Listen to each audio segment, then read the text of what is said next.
Nabi itu kalau manggil ibu-ibu sekalian, manggil istrinya dengan panggilan kesayangan yang disukai sama istrinya. Ini ajaibnya Nabi Muhammad. Bukan hanya istrinya sih, tapi semua orang-orang yang dekat dengan beliau, beliau tuh suka manggil mereka dengan panggilan-panggilan kesayangan. Coba kita juga ikutin ya, akhlak Nabi Muhammad SAW nyenengin orang bahkan dengan panggilan kesayangan. Kita semua tahu cerita bahwa Nabi Muhammad tuh suka panggil Sayyidah Aisyah dengan panggilan ya Humaira, wahai yang pipinya kemerahan. Itu sampai malam-malam Bu, bangunin beliau tuh, ketuk pintu, Nabi Muhammad tetap aja panggilannya ya Humaira gitu, wahai yang pipinya kemerahan. Sayyidah Fatimah suka dipanggil sama beliau ya Umma Abiha, wahai anak yang setara ibu bagi bapaknya. Nabi ini banget ya. Jadi Nabi suka panggil orang-orang kesayangannya dengan panggilan kesayangan yang disukai sama orang tersebut, bukan yang kita sukai. Ya, bukan yang kita sukai gitu kan. Kamu panggil suami kamu dengan panggilan hai gemoy, kamu berasanya kayak lucu gitu, dianya belum tentu suka.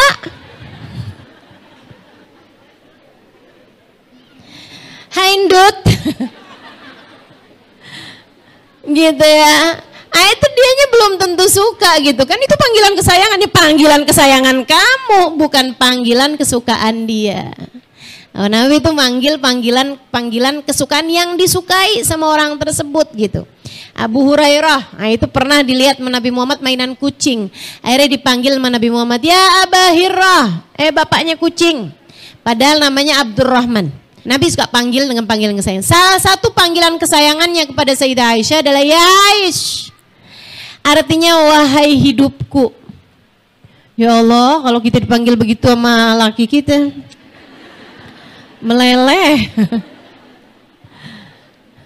Masya Allah, indah ya, luar biasa ya. Nabi manggil kemudian, ya Aish. Dan Sayyidah Aisyah, lebek ya Rasulullah, ini udah hampir ketiduran nih, melek mata. Lebek wahai Rasul. Nabi Muhammad nanya, alaki hajah, kamu ada hajat nggak sama saya? Hajat suami istri Bu. Nabi nanya, Aisyah kamu lagi ada hajat nggak? Kata Sayyidah Aisyah, emang kenapa gitu Rasul? Maksudnya kenapa engkau bertanya? Kata Nabi Muhammad, ya Aisyah in kana lak hajat qdiha. Wahai Aisyah, jika kamu sedang punya hajat, aku akan dengan senang hati melakukannya. Wa illa, kalau enggak, izinkan aku untuk beribadah kepada Allah. Bu, itu nanya aja udah bikin istri GR setengah mati. Betul enggak? Kita ini ciptakan di atas muka bumi buat ibadah. Apalagi Nabi Muhammad, tentu saja beliau diciptakan di atas muka bumi, wa ma khalaqtul jinna wal insa illa liya'budun. Tidaklah kami ciptakan jin dan manusia kecuali untuk beribadah kepadaku. Tapi Nabi Muhammad mau ibadah sama Allah, bilang dulu istrinya, jangan sampai ibadahnya mengurangi hak istri terhadap dirinya. Lihat bagaimana Islam menempatkan begitu tinggi nilai perempuan dalam pandangan Islam. Makanya dah Islam nih nggak usah diajarin persamaan gender lah, apalah, emansipasi lah, begitu ya. Orang-orang itu ya kayak pengen memandang mulia perempuan disama-samain sama laki-laki gitu. Emangnya nggak sama, mau disamain gimana Bu? Betul apa enggak? Orang laki-laki mau nyapu halaman gitu kan, atau mau nyiram-nyiram gitu, buka baju, buka atasan gitu, biasa-biasa aja. Cewek mau disamain, ya ampun. Kebayang kayak apaan. Maka teman-teman saudaraku sekalian saya muliakan, emangnya nggak sama, nggak bisa disama-samain. Udah ikut aja aturan dalam Islam, bagaimana cara Islam meninggikan derajat kaum perempuan. ngeliat cara Nabi Muhammad memperlakukan perempuan, kita jadi ngerti betapa sangat berharganya kita sebagai perempuan dalam pandangan Allah, dalam pandangan Rasulullah. Makanya memang benar kata Nabi, laki-laki yang mulia yang dapat memuliakan perempuan, dan laki-laki yang hina yang dapat menghina perempuan. Gitu ya. Nih ibu-ibu pada dapat senjata nih. Apa tadi Ustazah? Ulangi coba. Biar saya bisa bilangin sama suami saya itu ya. Kalau dia udah menghina-hina saya, memang hanya laki-laki hina yang suka menghina perempuan. Masya Allah, Masya Allah. Teman-teman saudaraku sekalian, saya muliakan Nabi kita Muhammad alaihi salam. Katanya Sayyidah Aisyah, ya Allah, kok Nabi ya mau tahajud, mau ibadah malam sampai minta izin, Mas, ya Allah, GR Sayyidah Aisyah. Sayyidah Aisyah kemudian menjawab, ini perempuan berilmu. Perempuan berilmu, coba nih liatin jawaban perempuan berilmu. Kalau kamu tanyain nama suaminya kayak begitu, palingan jawabannya, jangan walat.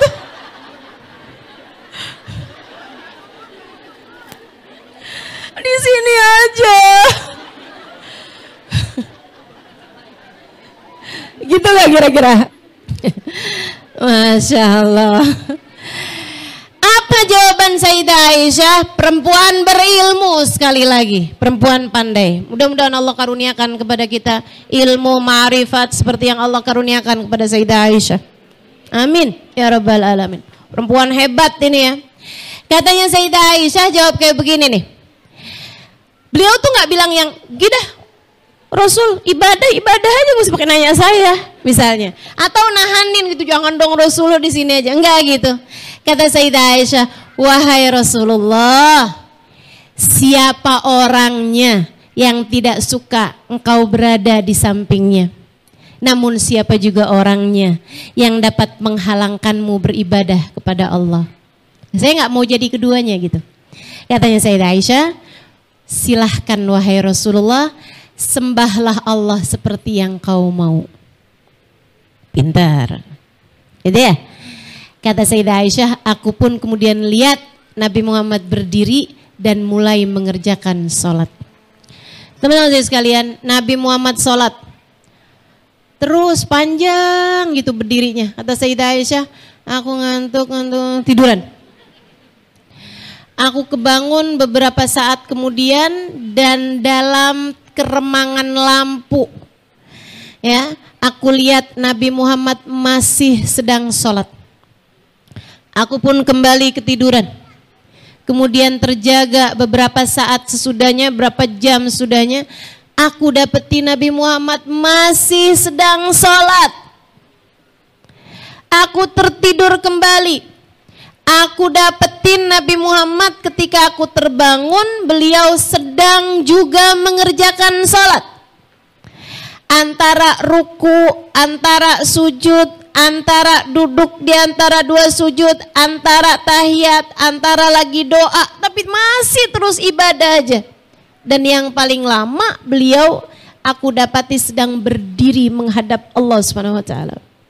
Sampai ketika aku bangun untuk juga mengerjakan tahajud di sepertiga malam yang terakhir, aku dapeti Nabi Muhammad masih sedang sholat juga. Sementara aku lihat kaki beliau telah bengkak karena kepanjangan beribadah. Para ulama mengatakan tuh Nabi Muhammad bengkak bukan karena panjangnya ibadah sebenarnya, akan tetapi karena enggak kuat sama beban yang Allah Subhanahu wa taala berikan kepada beliau. Sebab kalau orang berdiri sepanjang malam ngerjain sholat tuh nggak sampai bengkak. Nggak sampai bengkak. Ibu-ibu pernah bengkak kakinya? Kolesterol, asam urat, ya Bu ya. Nah itu sebab kita tuh kalau sampai kakinya bengkak gitu kan. Tapi kalau urusannya karena sholat, ada yang pernah bengkak di sini kakinya? Ya Allah, saya sih husnudzon sama ibu-ibu tapi nggak segitunya juga. Masya Allah, tuh Bu, kaki Nabi Muhammad sampai dengan bengkak. Sayyidah Aisyah begitu ngelihat kaki Nabi Muhammad bengkak, wajah beliau juga kebanyakan nangis tuh, sembab. Matanya udah bengkak begitu kan, karena kebanyakan nangis nabinya. Sholat dengan sangat khusyuk ditambah dengan linangan air mata. Sayyidah Aisyah ngeliatnya, ya Rasulullah, lima hadzal juhud kullah. Wahai Rasul, kok sampai segininya sih? Kayaknya Allah nggak menuntutmu sampai segininya di Rasul. Sepertinya Allah tidak sampai menuntutmu sampai sebegininya. Sampai kakimu bengkak wahai Rasulullah. Sampai dengan mukamu sembab wahai Rasul dengan air mata yang seperti ini. Bukankah engkau itu awalaisa qad ghafar lakallahu ma taqaddam min dzambik wa ma ta'akhkhar? Bukankah telah Allah ampuni kesalahanmu? Jika ada yang lalu maupun yang akan datang, kenapa engkau memaksakan diri sampai sedemikian? Apa jawab Nabi Muhammad? Ini sebenarnya yang pengen saya bahas nih di pertemuan siang hari ini. Dengan harap-harap cemas, mudah-mudahan nih yang kita bahas pada sore hari ini bisa menjadi panduan bagi kehidupan kita. Kita menjalani kehidupan menjadi hamba-hamba yang seperti itu. Apa kata Nabi Muhammad? Afala uhib an akuna abdan syakura. Bukankah aku ingin wahai Aisyah menjadi seorang hamba yang pandai berterima kasih kepada Allah. Ini adalah caraku berterima kasih kepada Allah wahai Aisyah. Dan meski usahaku seperti apapun untuk menunjukkan rasa terima kasihku kepada Allah, rasanya aku belum cukup untuk melakukannya dari banyaknya karunia yang telah Allah berikan dalam kehidupanku. Para ulama dari hadis ini menyimpulkan bahwa makam tertinggi, tempat teragung, derajat paling mulia yang Allah SWT berikan kepada seorang hamba adalah ketika hamba tersebut mampu untuk menjadi seseorang yang pandai bersyukur, pandai berterima kasih kepada Allah. Mudah-mudahan Allah jadikan kita yang seperti itu. Hamba-hamba yang pandai bersyukur, hamba-hamba yang pandai berterima kasih, hamba-hamba yang selalu melihat Allah dari sisi-sisi yang membuatnya terus berterima kasih, terus bersyukur, terus memuji Allah atas limpahan karunia yang telah Allah SWT berikan dalam kehidupannya. Gitu teman-teman sekalian. Tingkatan tertinggi seorang hamba tuh jadi hamba yang syakura. Jadi hamba yang pandai berterima kasih. Coba kita lihat dalam hidup kita. Mana yang lebih sering kamu pikirkan? Hal-hal indah yang Allah beri dalam hidupmu sehingga kamu banyak terima kasihnya? Atau hal-hal kurang menyenangkan yang ada dalam dirimu sehingga kamu banyak ngeluhnya? Gak usah dijawab. Masing-masing silakan lihat aja dirinya masing-masing nih, kayaknya dalam hidup saya nih banyakan ngeluhnya apa banyakan terima kasihnya selama ini ya. Coba kita lihat. Dalam urusan orang tua, kamu dengan orang tuamu, kamu lebih sering yang alhamdulillah orang tua saya tuh ya alhamdulillah begitu, atau kenapa ya lahir dari orang tua yang begini nih? Coba enakan gitu hidup saya ya. Kalau orang tua saya enggak gitu-gitu. Kayaknya enakan nih hidup saya. Mana yang lebih sering kamu rasakan gitu? Kemudian saudara-saudara kamu, kakak adekmu, kamu lebih sering mikir yang alhamdulillah punya saudara, senang bener. Atau lebih sering mikir yang, ya ampun punya saudara gini amat ya, nyusahin mulu. Mana yang lebih sering kamu syukuri? Terhadap suamimu, para istri, mana yang lebih sering kamu rasakan? Alhamdulillah punya suami baik, punya suami Masya Allah, ya Allah panjangin umurnya, sehatin badannya ya Allah. Gimana hidup saya kalau nggak ada dia? Alhamdulillah, alhamdulillah. Begitu?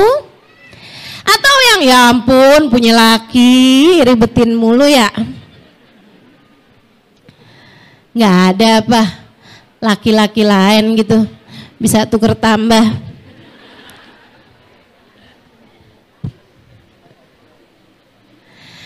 Terhadap anak-anakmu wahai para ibu, mana yang lebih sering kamu lakukan? Melihat anak-anak kemudian datang syukur dalam hatimu, alhamdulillah ya Allah, kau anugerahkan padaku anak-anak yang sehat, yang baik. Atau sebaliknya, ya ampun ya anak saya beneran apa kagak ya? Kok kelakuannya rada mirip setan. Astagfirullah, astagfirullah. Teman-teman seiku sekalian yang saya muliakan, nih kita bisa lihat dari cara kita melihat kepada orang di sekeliling kita. Teman-temanmu, sahabat-sahabatmu, mana yang lebih sering jatuh di hatimu rasa syukur ataukah mengeluh? Kemudian teman-teman seiku sekalian, terhadap kehidupanmu, mana yang lebih sering kamu rasakan? Alhamdulillah, ya Allah, Allah tuh sayang banget sama saya. Yang kayak saya nih ya bisa sholat, bisa sujud.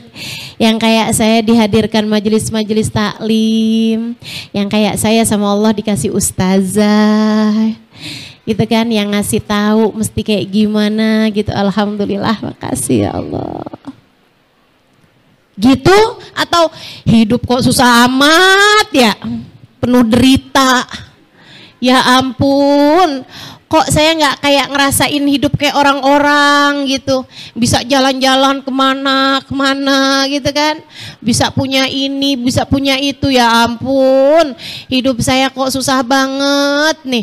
Sampai segini tuanya masih mikirin aja buat bayar kontrakan. Yang mana teman-teman sekalian?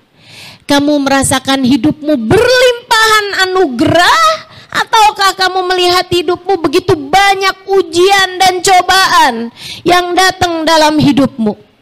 Kamu ngerasa hidup kamu tuh yang aduh emang mesti sabar banyak-banyak, atau kamu justru merasa yang aduh emang mesti banyak syukurnya nih hidup nih? Mana yang kamu rasakan dalam hidupmu? Saudariku sekalian yang saya muliakan, kalau kamu ngerasa bahwa emang bener nih, yang kurang dalam hidup saya nih cuman syukurnya.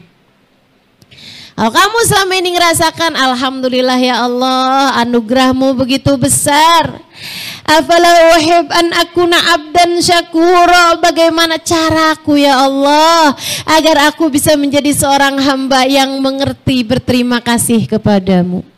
Kalau kamu bisa ngelihat hidupmu berlimpahan anugerah, kalau kamu bisa ngelihat hidupmu penuh dengan kenikmatan-kenikmatan yang kurang hanya syukurnya dalam kehidupanmu, maka aku berikan kabar gembira teman-teman saudaraku sekalian, bahwa kamu adalah orang yang berpotensi untuk menjadi orang paling bahagia di dunia sebelum kelak di hari akhirat nanti.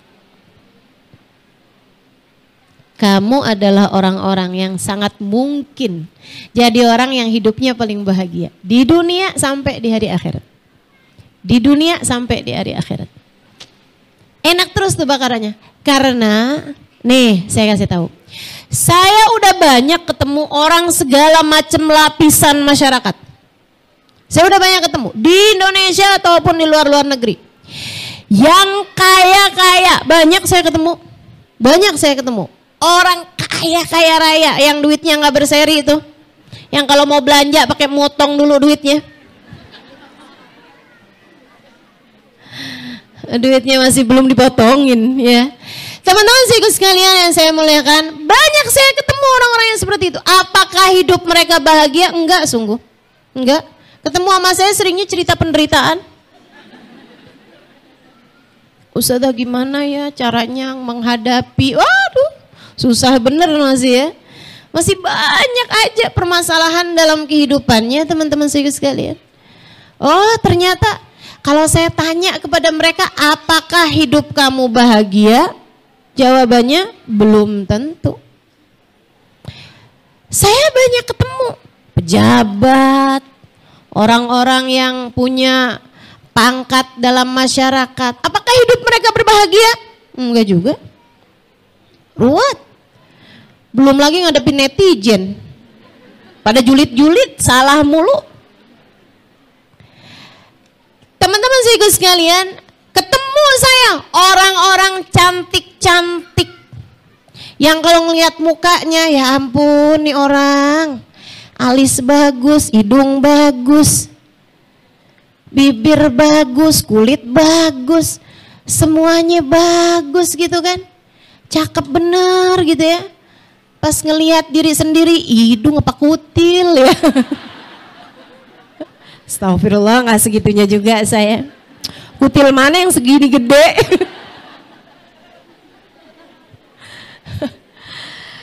Masya Allah. Teman-teman sikut sekalian saya muliakan, apakah hidup mereka bahagia? Enggak juga. Belum tentu. Enggak juga. Saya ketemu orang pinter-pinter. Ketemu orang pinter-pinter, gelar doktor, profesor dan lain sebagainya. Sekolah lama-lama tuh, bukan cuman S1, S2, S Podeng, S Teler, semuanya tuh. Semuanya diborong sama dia gitu. Apakah hidup mereka bahagia? Belum tentu. Belum tentu. Karena Allah tuh ternyata buat kehidupan manusia tuh nggak ada yang nggak diuji. Semua orang dengan perjuangannya masing-masing. Dengan ujiannya masing-masing. Bisa jadi dia kaya, artinya ujiannya bukan dari sisi ekonomi, tapi dari sisi yang lain. Ya Bu ya? Orang tuh nggak ada yang bener hidupnya. Saya selalu bilang, bukan bener dalam artian ini ya, dalam artian menjalani kehidupan. Tapi manusia itu tidak ada yang ideal. Tidak ada kehidupan siapapun yang ideal, teman-teman. Yang pas semuanya tuh nggak ada. Tahu kenapa? Karena Allah menciptakan dunia ini bukan untuk dunia. Kalau kamu dikasih kehidupan yang ideal, kapan ceritanya kamu kangen sama surga? Ini yang selalu saya ingatkan kepada diri saya sendiri. Lagi datang sakit, nih cara Allah buat bikin saya kangen sama surga. Lagi datang kesulitan, nih dia nih cara Allah buat bikin saya kangen sama surga. Lagi bikin dibenci sama orang, ini dia nih cara Allah buat saya kangen sama surga. Lagi nggak bisa tidur, susah mau buat tidur misalnya gitu ya. Ini dia cara Allah buat bikin saya kangen sama surga. Listrik lagi mati, itu dia tuh cara Allah buat bikin kita kangen sama surga. Kalau semua yang kamu mau di atas muka bumi ini sama Allah dikasih, gimana ceritanya kamu mau kangen sama surga, teman-teman? Betul apa enggak? Badan sehat terus, dicinta terus sama orang, gitu kan ya? Kemudian apa yang kita mau semuanya ada, semua orang sayang sama kita, begitu kan? Semua kejadiannya di rumah tuh semua terus saja yang kita mauin, yang kita pengenin, pengen ini dikasih, pengen itu dikasih. Lah kapan ceritanya kita mau kangen sama surga gitu kan? Gak ada ceritanya. Kita jadinya terlalu betah hidup di dunia. Padahal dunia ini tidak diciptakan untuk kesejatian, akan tetapi semua yang ada di dunia ini adalah fana. Adalah sementara, sesuatunya pasti akan habis, akan hilang. Teman-teman sekalian saya muliakan, jadi dunia nggak pernah ideal buat siapapun. Udah nggak usah ngarepin hidup bahagia dengan keidealan. Semuanya terjadi seperti yang kita mau gitu, nggak ada. Kamu mau lihat hidupnya siapa yang ideal? Hidupnya Ustadz Halimah kayaknya ideal. Siapa bilang? Saya sudah menikah 20 tahun dan saya belum ada anak. Ideal? Nggak ideal pasti.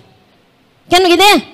Teman-teman sekalian, nggak ideal. Hidup siapapun tuh nggak ada yang ideal. Kalau kamu nganggap hidup seseorang ideal, yaitu karena dia mampu menampilkan yang ideal-idealnya itu aja. Banyak ustadzah yang ideal tuh yang di Instagram yang suka ngasih tahu lagi liburan sama suaminya ke Belanda. Ma anak-anaknya naik pesawat, duduknya di kelas bisnis, masuk hotel, hotelnya yang bintang 7.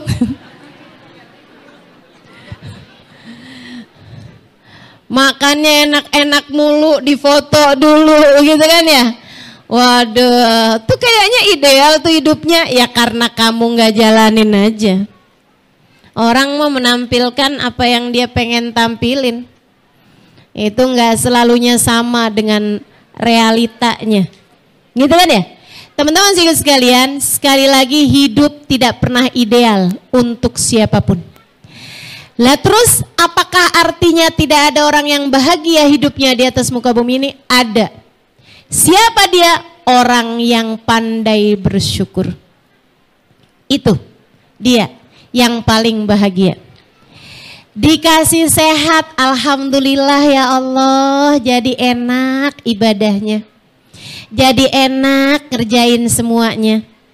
Dikasih sakit, alhamdulillah ya Allah, saatnya buat diam-diam berpahala. Saatnya untuk dosa berguguran tanpa mengeluarkan energi yang berlebihan. Orang kalau lagi sakit bu, itu dosa berguguran dari dirinya, dia nggak ngapa-ngapain aja dosa berguguran. Ibu kalau lagi sakit kayak naik taksi gitu ya, taksi argo tuh, gitu kan? Terus ibu tidur gitu, kayak gitu tuh. Jadi walaupun kamu tidur di dalam taksi itu, argonya jalan terus. Demikian pula kalau kamu lagi sakit tuh, kamu tidur aja, kamu diem aja, itu argo pahalamu jalan terus. Dan gak sedikit, jalannya cepat. Kata Allah, innama yuwaffas sabiruna ajrahum bighairi hisab. Allah Subhanahu wa taala penuhi kuota pahala orang-orang yang sabar tanpa batas. Tanpa batas, bighairi hisab, nggak ada hisabnya, tanpa batas, nggak ada hitungannya. Bisa banyak banget. Pahalanya banyak, dosa bergugurannya banyak. Yang kata Nabi Muhammad, "Lau araftum ma da'atallah 'alal ajdam latamannaitum an law kanu judama." Andai saja kalian tahu pahala apa yang Allah berikan kepada para penderita kusta, kalian akan berharap andai waktu hidup di dunia aku kena penyakit kusta. Kalau kamu tahu nilai pahalanya kayak apa. Makanya orang yang pandai bersyukur, lagi dikasih sehat, alhamdulillah ya Allah. Lagi dikasih sakit, alhamdulillah ya Allah. Selalu saja bisa menikmati segala keadaan. Enak terus hidupnya. Enak terus hidupnya. Hamba Allah Subhanahu wa taala nih. Maka kalau kamu tanya siapa yang paling bahagia hidupnya, ya mereka-mereka ini, para kekasih-kasih Allah Subhanahu wa taala, teman-teman. Jadi kalau kamu menganggap bahwa saya pengen hidup saya bahagia, gimana caranya nih biar punya banyak uang, gimana caranya nih biar saya bisa kawin sama laki-laki yang kaya raya, gimana caranya nih biar saya bisa jadi bininya pejabat, misalnya gitu, kamu sedang salah arah menentukan kemana alamat bahagiamu. Alamat bahagia ada pada hati yang mampu mensyukuri segala keadaan. Alamat bahagia ada pada hati hati yang selalu mengingat Allah dalam segala keadaan. Karenanya Allah mengatakan tentang mereka, ala inna awliya Allah la khaufun alaihim walahum yahzanun. Ketahuilah sesungguhnya para kekasih Allah la khaufun alaihim, gak punya rasa khawatir, tidak punya rasa ketakutan, tidak dijebak dalam rasa ketakutan, tidak terpenjara dalam kekhawatiran. Mereka hidup dalam damai, mereka hidup dalam kesejahteraan, mereka hidup dalam kesentosaan, mereka hidup dalam kebahagiaan karena mereka menikmati setiap momen yang datang dalam kehidupan. Hamba-hamba paling bahagia. La khauf, nggak punya rasa takut, nggak punya rasa khawatir. Walahum yahzanun, dan mereka tidak punya huzn, tidak punya kesedihan dalam hidupnya. Nggak punya sedih, sedih aja nggak punya. Apalagi stres, apalagi depresi, nggak ada. Bahagia terus-terusan. Teman-teman, beberapa waktu yang lalu, beberapa tahun lalu saya ada pergi ke Aceh. Ada satu daerah pertama itu ya yang saya ngisi kajian di situ. Ada satu daerah itu teman-teman, ada makamnya seorang waliullah di sana dari marga Bilfaqih, Abdurrahman Bilfaqih. Beliau makamnya di situ, beliau sama istrinya. Ya, ada makamnya beliau bersama dengan istrinya di makam tersebut. Nah, di depannya itu sekarang dibangunkan satu monumen. Jadi itu ada makamnya Habib Abdurrahman Bilfaqih bersama dengan istrinya, gitu ya. Kemudian di belakangnya, nih kayak misalnya nih kayak gini nih ya, kayak gini ya. Sebelah situ tuh ada makamnya beliau bersama dengan istrinya, sebuah bangunan. Di situnya tuh masjidnya beliau, yang dulunya dibangun sama beliau, nah itu masjidnya gitu. Di sininya nih, dulunya rumahnya penjaganya. Nah sekarang udah nggak ada rumah penjaganya, dibuat sama orang-orang sebuah monumen.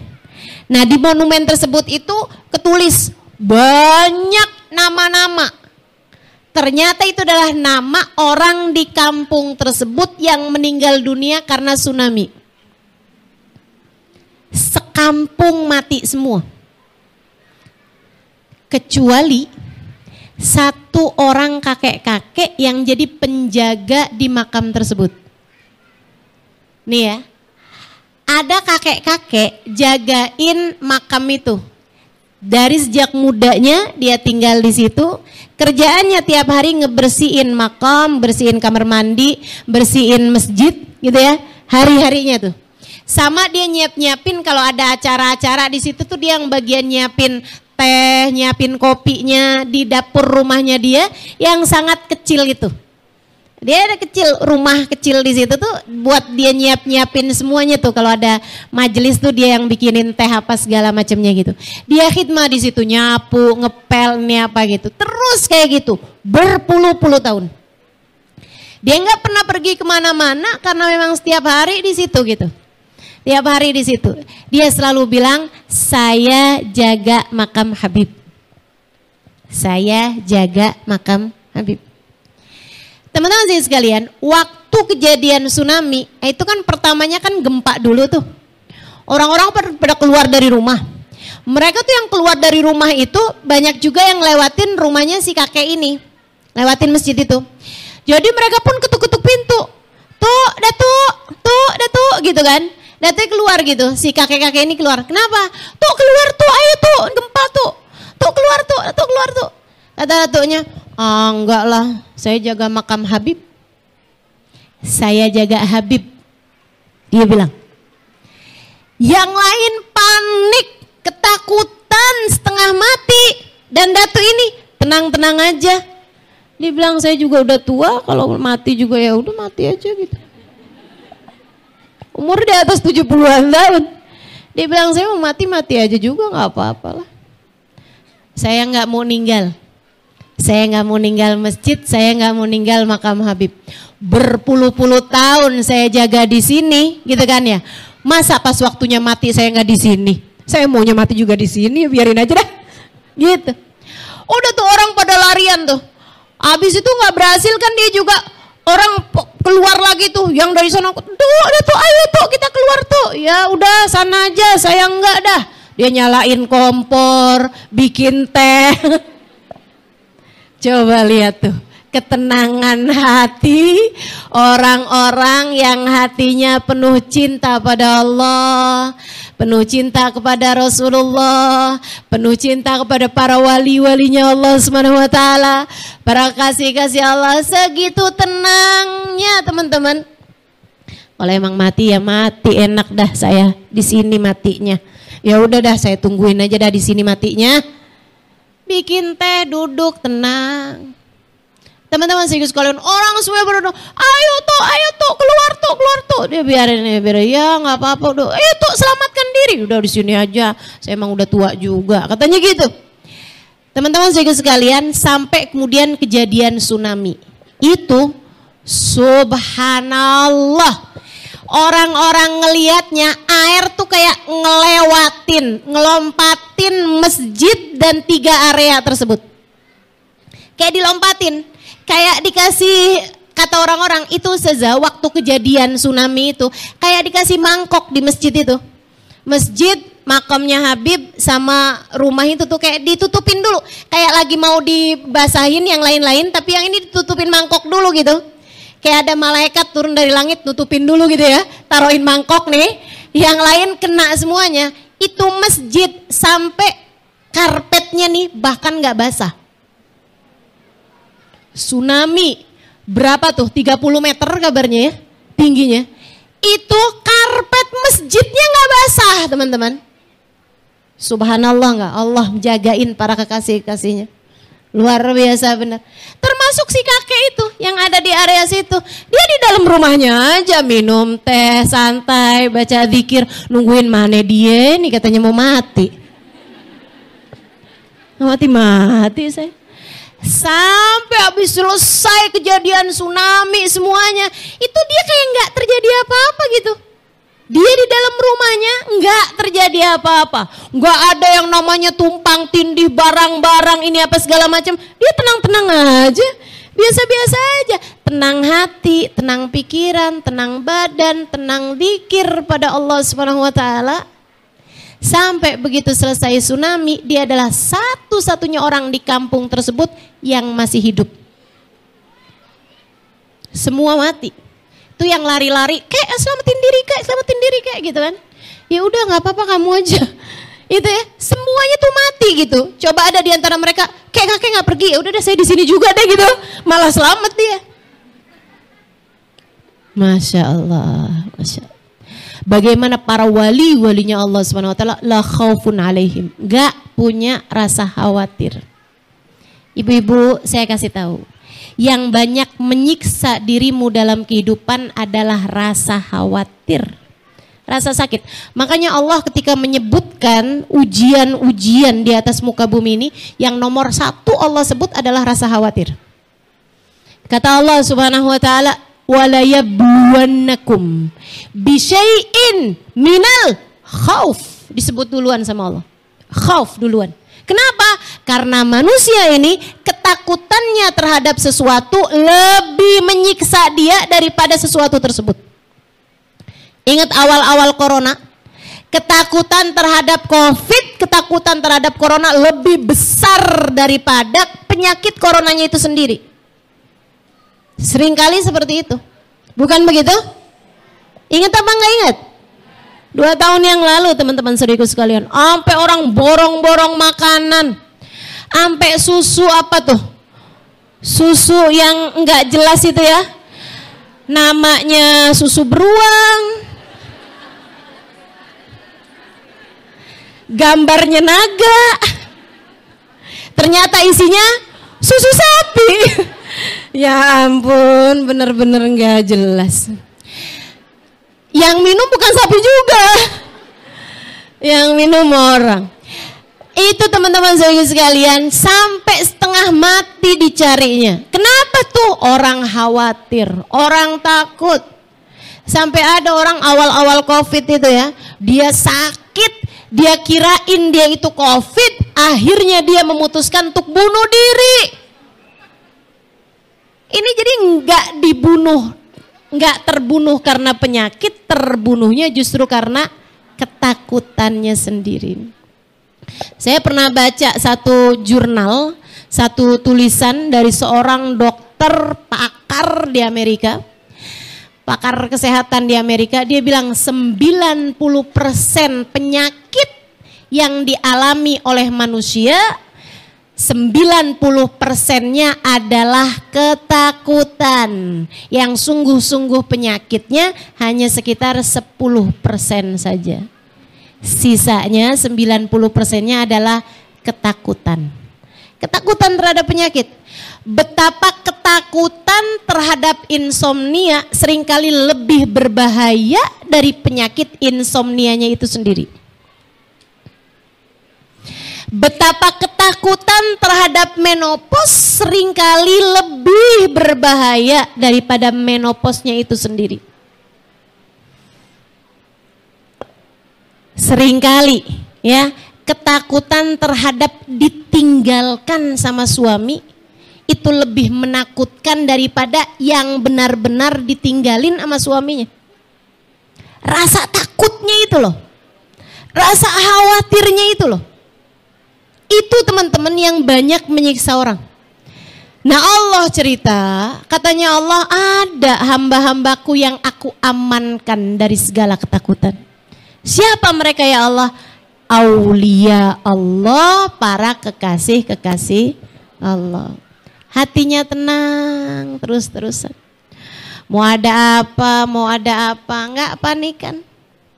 Guru saya Mbah Mun tuh, Kiai Haji Maimun Zubair suka bilang, orang mukmin nggak gampang gumunan. Orang mukmin nggak gampang kagetan. Orang mukmin nggak gampang takutan. Sebab orang mukmin tahu bahwa apapun yang Allah tetapkan adalah yang terbaik. Sehingga dia nggak ngerti, dia nggak masalah gitu kan.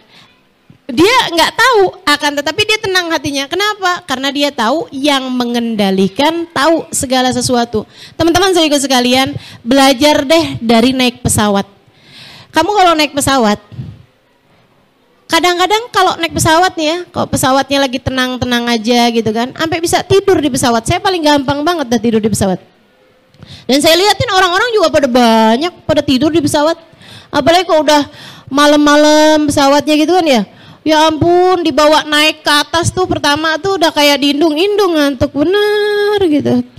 Kadang pesawatnya belum ini aja, belum mulai terbang bener gitu, kitanya udah ke alam mana tahu udah tuh. Ngantuk banget, enak banget.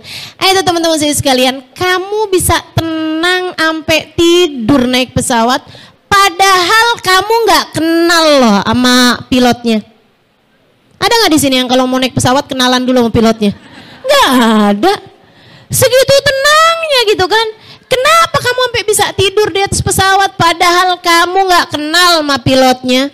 Padahal bisa jadi pilotnya lagi stres, aku pengen bunuh diri, tapi bunuh dirinya nggak mau sendirian, dah sekalian nih semua penumpang saya ajak bunuh diri, kan bisa aja begitu. Tapi kita tenang gitu. Dalam hidup kamu, yang pilotnya yang tahu segala sesuatu, Allah Subhanahu wa Ta'ala, pilot kehidupan kita. Kenapa kamu segitu paniknya? Kenapa kamu segitu takutnya?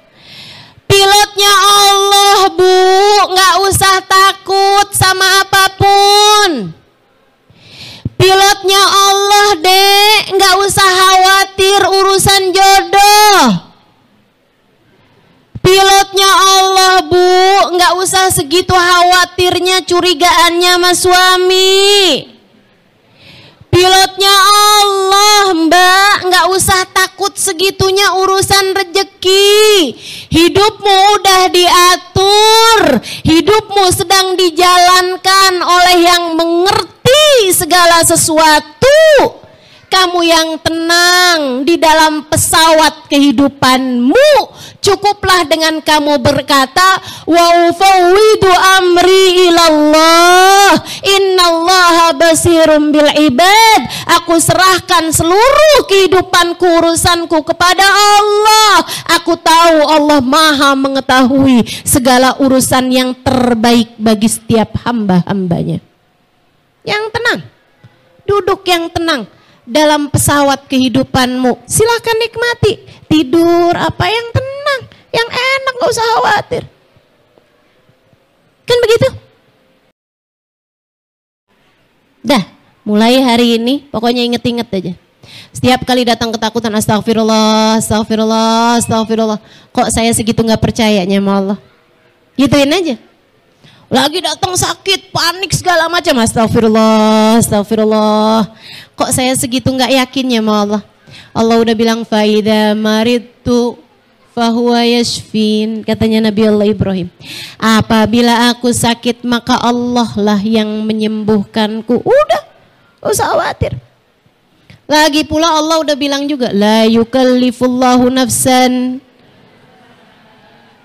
Aku tidak akan membebani seorang hamba di luar batas kemampuannya. Udah, Allah yang ngatur kehidupan. Dia bilang gak akan aku bebani hambaku di luar batas kemampuannya. Di dunia ini semua ujian, semua musibah, semua perih, semua luka, semua galau, semua ketakutanmu, semua apapun yang kamu takutkan itu tidak akan terjadi di luar batas kemampuanmu, teman-teman. Gak usah khawatir itu. Gak usah khawatir. Jangan biarkan hidupmu disiksa oleh kekhawatiran. Jangan biarkan hidupmu disiksa oleh ketakutan. Jangan biarkan hari-harimu terpenjara dalam kegalauan. Jalanin hari-hari dengan penuh sukacita. Jalani hari-hari dengan penuh rasa syukur. Kan gitu ya? Makanya kalau saya ditanya, kenapa kita perlu bersyukur dalam kehidupan? Ya karena kita tahu bahwa kehidupan kita ini udah ada yang ngatur. Yang ngaturnya tahu yang terbaik. Jadi yang perlu kita lakukan hanyalah berterima kasih kepadanya. Yang telah mengaturkan yang terbaik dalam hidup kita. Insya Allah. Lagi pula nih ya, nih saya kasih tahu, orang itu kalau bersyukur bakal disayang sama Allah. Ibu gak usah jauh-jauh, ibu saya kasih percontohan, ibu punya 2 anak. Dua-duanya ibu kasih, ibu sayangin, ibu suka beli-beliin hadiah gitu. Jangan 2 deh, 3 deh. 3 nih, ibu punya anak 3. Tiga-tiganya ibu sayangin, ibu kasih, ibu suka beli-beliin sesuatu gitu kan. Kalau ibu pergi-pergi dari mana-mana ibu bawain oleh-oleh gitu. Cuman perlakuan mereka itu bisa bikin kamu bisa jadi tambah sayang, tambah cinta atau enggak gitu. Yang satu nih, kalau dikasih dia bilang, iya makasih. Udah gitu doang. Kalau dikasih apa-apaan, nak, nih mama tadi habis beliin kamu sepatu baru gitu. Iya makasih. Yang satu, mama ngapain sih, ini sepatunya jelek banget sih. Ini mama bukan sepatu nih mana, ini mestinya mau buat lempar anjing nih.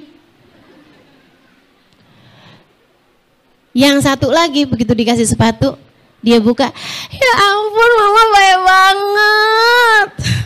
Mama makasih ya ma. Cakep banget sepatunya, ya ampun. Mudah-mudahan mama banyak rezekinya. Kasih ya ma ya. Siapa di antara ketiga anak tersebut yang akan kamu kasih lebih? Setiap kali kamu pergian atau kamu punya uang, yang kebayang muka yang mana? Yang ketiga, pasti itu udah pasti.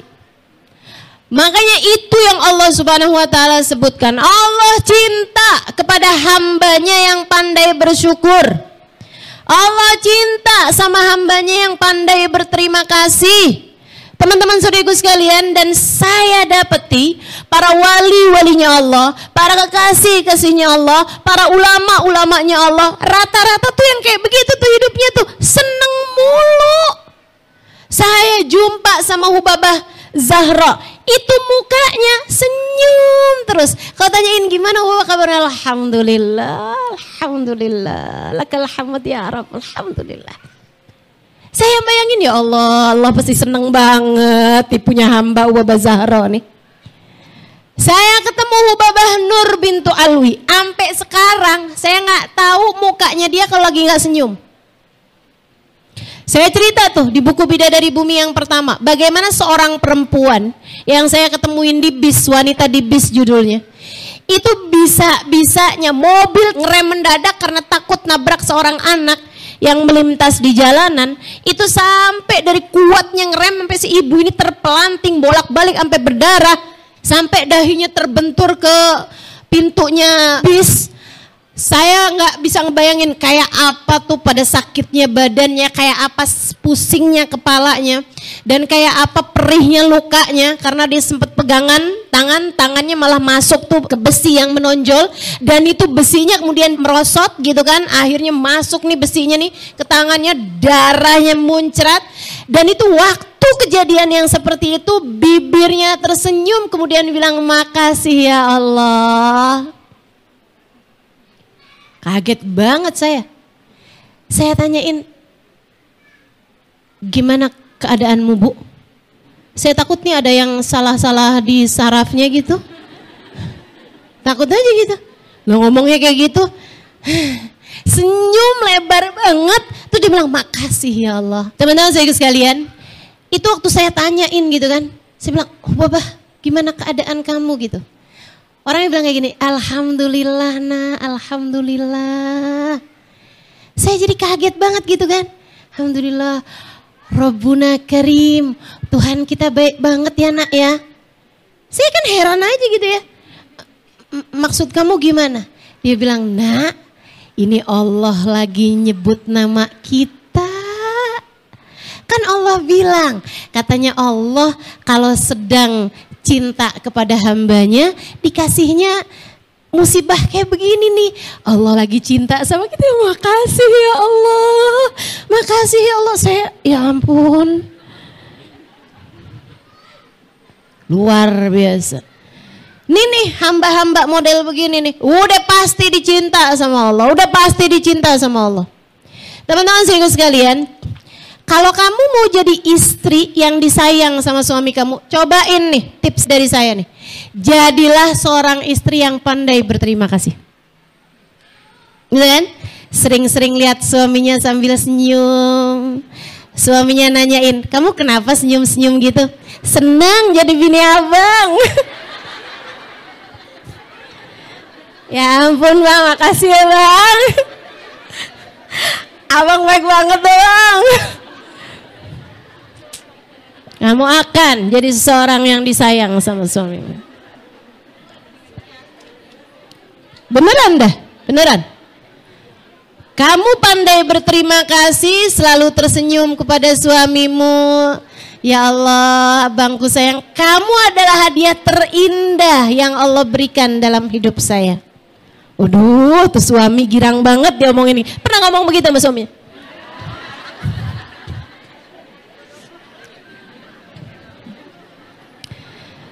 Ya Allah Bu, bisa-bisanya loh ibu tuh loh. Kalau sama orang lain, orang minggir kita jalan aja kita terima kasihnya bolak-balik. Betul apa enggak? Giliran di dalam rumah, kalau ada yang kayak begituan, suami kita kayak begitu, boro-boro kita terima kasihin. Dia bilang makanya emang jangan di situ.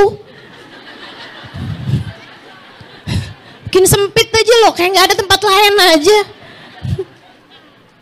Masya Allah, Masya Allah, Masya Allah. Yuk teman-teman, belajar jadi orang yang pandai berterima kasih. Kamu akan tercinta. Kamu akan tercinta. Di sisi orang, di sisi siapapun tuh orang kalau pandai berterima kasih bakalan dicinta. Apalagi sama Allah SWT emang udah pasti. Allah bakalan cinta kepada hamba-hambanya yang syakur. Sampai Allah SWT bilang, wa qalilun min ibadiyas syakur. Dikit kata Allah, dikit. Hambaku yang pandai berterima kasih itu dikit banget. Kalau kita bisa jadi salah satunya, itu adalah sebuah tanda besar bahwa kamu adalah seorang yang pantas disayang, dicinta Allah Subhanahu wa Ta'ala. Jadi mulai sekarang, tiap kali kamu datang ngeluh-ngeluh apapun aja, coba tanya balik sama hati kamu. Coba tanya balik sama hati kamu. Tiap kali kamu ngerasa, nih kayaknya duit saya nih, dompet saya nih udah tipis banget ya. Ya ampun, kok hidup saya susah banget gitu. Balikin. Susah apa ya saya? Enggak kayaknya enggak susah kok. Ini jangan-jangan nih bukan cuman dompet saya nih yang tipis nih. Ini kayaknya ada yang lebih tipis dari dompet, yaitu rasa syukur saya kepada Allah.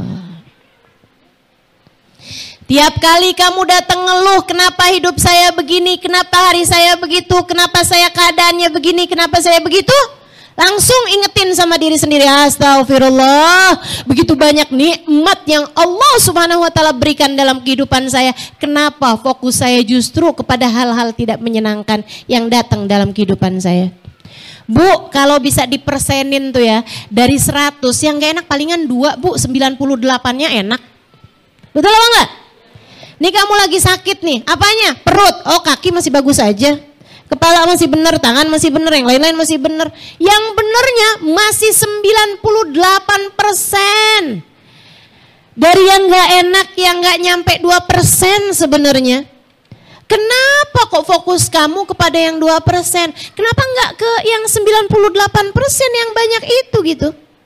Allah bilang, fadkuru ala Allah la'allakum tuflihun. Selalu ingatlah kenikmatan-kenikmatan dari Allah, maka kamu akan menjadi seseorang yang beruntung, seseorang yang berbahagia, seseorang yang damai hidupnya, karena yang kamu lihat fokusmu selalu kepada ala Allah, pemberian-pemberian Allah, kenikmatan-kenikmatan dari Allah, kesenangan-kesenangan dari Allah Subhanahu wa Ta'ala, yang bahkan dalam yang gak senengnya itu juga tuh seneng sebenarnya. Kayak yang tadi saya bilang, kamu sehat seneng, oh iya itu udah pasti. Tapi sakit pun sebenarnya kalau kamu inget-ingetin lagi sebenarnya seneng juga. Kok bisa? Ngapusin dosa, bikin kamu jadi lebih kuat, bikin kamu jadi naik derajatnya, bikin kamu jadi ada banyak hal teman-teman. Dan bikin kamu bisa diam-diam berpahala, bikin kamu jadi tambah deket sama Allah Subhanahu wa Ta'ala. Itu ada banyak banget kebaikan-kebaikan yang kamu bisa dapatkan dalam sakitmu tersebut gitu. Makanya teman-teman saudaraku sekalian yang saya muliakan, bahkan sehat perlu disyukuri, sakit pun juga perlu disyukuri. Maka apa yang gak perlu disyukuri? Semuanya perlu disyukuri gitu. Kamu dipuji orang senang, alhamdulillah. Allah udah tutupin aib-aib kamu. Orang jadi lihatnya semuanya yang bagus-bagus. Alhamdulillah ya Allah, Engkau telah tutupi aib-aibku di dunia ya Allah, maka tutupilah lagi aib-aibku di akhirat ya Allah. Biar orang-orang ngelihatnya yang bagus-bagus terus, makasih ya Allah. Di saat kamu lagi diomongin orang, di saat kamu lagi dijelek-jelekan orang, alhamdulillah ya Allah, ada orang banyak transfer pahala sama saya. Bu, ibu tahu gak sih, kalau kamu lagi digibahin orang, itu orang lagi transfer pahalanya dia ke dalam rekening kamu. Kamu kalau ada orang transfer duit, kamu akan ngucapin apa sama dia? Ya ampun, makasih banget. Nggak nyangka loh kamu transfer. Berapa 2 juta, ya Allah makasih banget. Ya ampun, baik banget sih. Bu, ada orang transfer tahajud. Kamu mau tahajud ngantuk setengah mati, ada orang transfer tahajudnya. Ibu bilang apa sama dia? Makasih. Ya ampun, kamu baik banget sih. Kan gitu. Emang ada ustadz orang transfer tahajud? Banyak tuh yang ngomongin kamu di tukang sayur. Lagi itu udah transfer tahajud, transfer duha, transfer segala macem tuh. Jadi begitu kamu tahu, Bu tahu nggak si itu habis ngomongin kamu, oh alhamdulillah makasih, pada baik-baik banget ya, alhamdulillah. Kamu syukuri apa kamu keluhi? Kamu syukuri, apa yang nggak bisa disyukuri di atas muka bumi ini?